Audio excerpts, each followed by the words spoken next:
বাঙালি খানায় সবাইকে স্বাগত জানাই। আপনারা তো অনেকভাবে চিংড়ি মাছ রান্না করে খেয়েছেন, একবার আমার মতন করে সহজ পদ্ধতিতে আপনিও খুব সহজে শিখে নিতে পারবেন, ছোট ছোট টিপস সহ। তবে কম তেল মশলায় কিভাবে আমি চিংড়ি মাছ কষা রান্না করলাম, চলুন সেটা একবার দেখে নেওয়া যাক। আজকে আমি রান্না করব চিংড়ি মাছ। বেশ কিছুটা চিংড়ি মাছ বেশ ভালো করে পরিষ্কার করে ধুয়ে রেখেছি। আমি মাঝখানে একটা করে খোসা রেখে দিয়েছি চিংড়ি মাছের। এবার মাছের মধ্যে কিছু মশলা অ্যাড করব। হাফ চামচ নুন, হাফ চামচ হলুদ গুঁড়ো। আপনারা মাছগুলোর সম্পূর্ণ খোসাটা পরিষ্কার করে ফেলতে পারেন। বেশ কিছুটা আলু ভেজে রেখেছি। মিডিয়াম সাইজের একটা পেঁয়াজ বেশ ছাকা তেলে ভেজে তুলে রেখেছি। 1 চামচ জিরে বাটা, 1 চামচ আদা বাটা, 1 চামচ লঙ্কা বাটা। এই পর্যায়ে আমি বাটা মশলা অ্যাড করেছি। আপনারা গুঁড়ো মশলাও অ্যাড করতে পারেন। 2 চামচ পোস্ত বাটা। আপনারা পোস্তর পরিবর্তে নারকেল বাটাও অ্যাড করতে পারেন।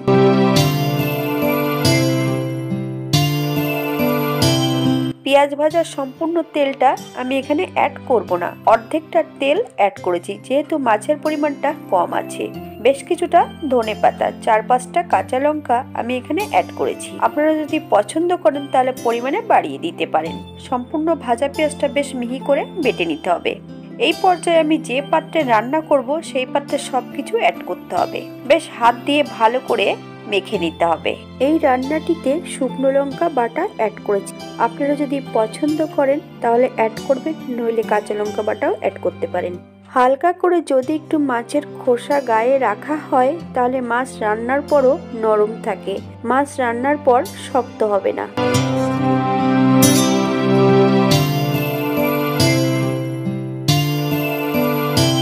যে পাত্রে রান্না করব সেই পাত্রে সম্পূর্ণ মাছের মিশ্রণটা অ্যাড করতে হবে। হাত দিয়ে বেশ ভালো করে মেখে নিতে হবে। এই পর্যায়ে আমি গ্যাসের ফ্লেমটা অফ রেখেছি।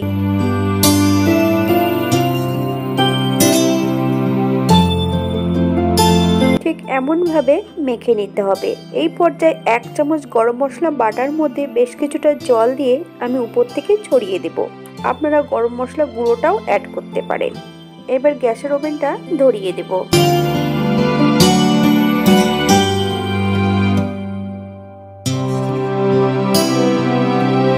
হালকা হাতে 1 থেকে 2 মিনিটের মতন বেশ নেড়ে চেড়ে ভালো করে জলের সঙ্গে মিশিয়ে দিতে হবে।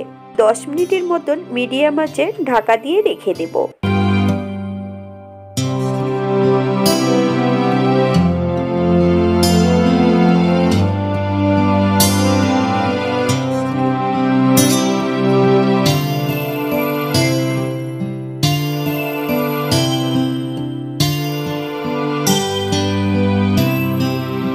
ঢাকা দিয়ে রাখার পর ঢাকা খুলে মাঝে মাঝে একটু নেড়ে চেড়ে দিতে হবে, নইলে কড়ার নিচটাতে লেগে যেতে পারে। এই পর্যায়ে আবারও আমি ঢাকা দিয়ে রেখে দেব 5 থেকে 7 মিনিটের মতন। আমি রান্নাটি করছি মিডিয়াম আঁচে।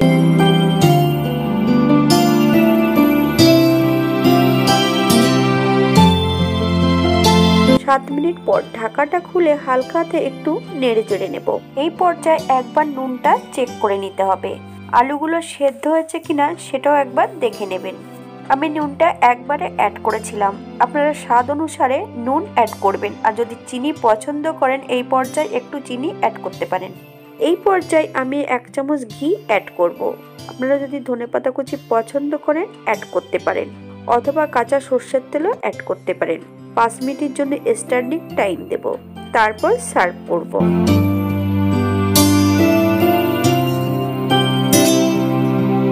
যারা কাঁচা মাছ পছন্দ করেন না তারা পেঁয়াজ ভাজা তেলের মধ্যে মাছগুলোকে নুন হলুদ দিয়ে ভেজে নিতে পারেন। এটা দেখতে যেমন ভারী সুন্দর হয়েছে, এটা গরম ভাতে খেতে অসম্ভব ভালো। আপনারা একবার বাড়িতে একই পদ্ধতিতে বানিয়ে নেবেন। আপনারা যদি রসুন পছন্দ করেন তাহলে রসুন বাটাটা অ্যাড করতে পারেন। একটা মিডিয়াম সাইজের পেঁয়াজ আমি বেরেস্তা করে নিয়েছিলাম।